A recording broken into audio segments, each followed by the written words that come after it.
pera ha. Sa mga kapatid natin, huwag sa kalimutan ha. Mga kapatid natin. Kurap ka, kurap. So, pwesto, kain mo na ha. Para sa alalan, panalo tayo.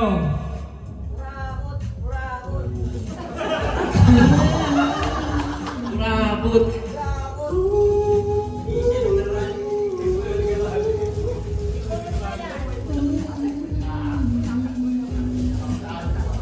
Kayo po na nakaupo, subukan nyo naman tumayo.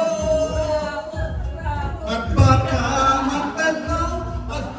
matanaw ninyo ang tunay na kalagayan ko.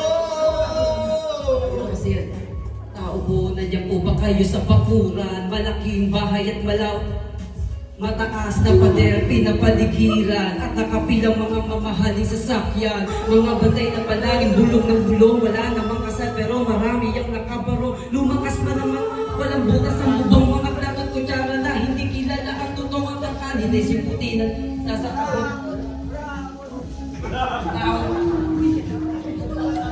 Sabi pa nila ay dito mo tao na nagmamayari ng isang upuan at kung may pagkakatao'y pinag-aagawa kaya naman hindi niya pinagkakawala kung makikita ko lamang siya ay ang sisigawan kaya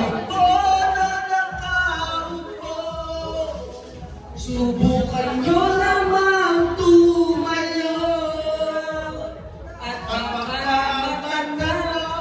baka matanaw ninyo ang tunay na kalagayan ko.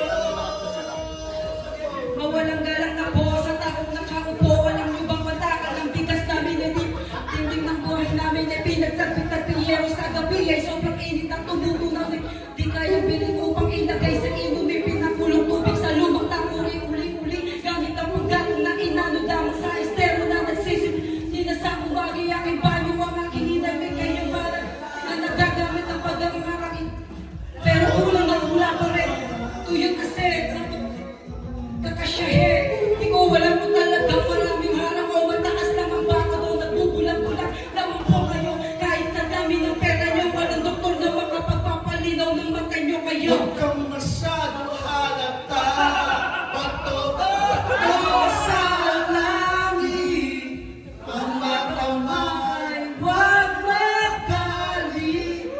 Bato sa langit, ang matamaan lang, huwag Masyadong halata. Huwag kang masyadong halata. Huwag kang masyadong halata. Huwag kang masyadong halata.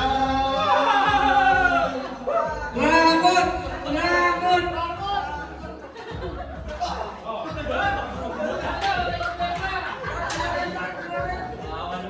Alam mo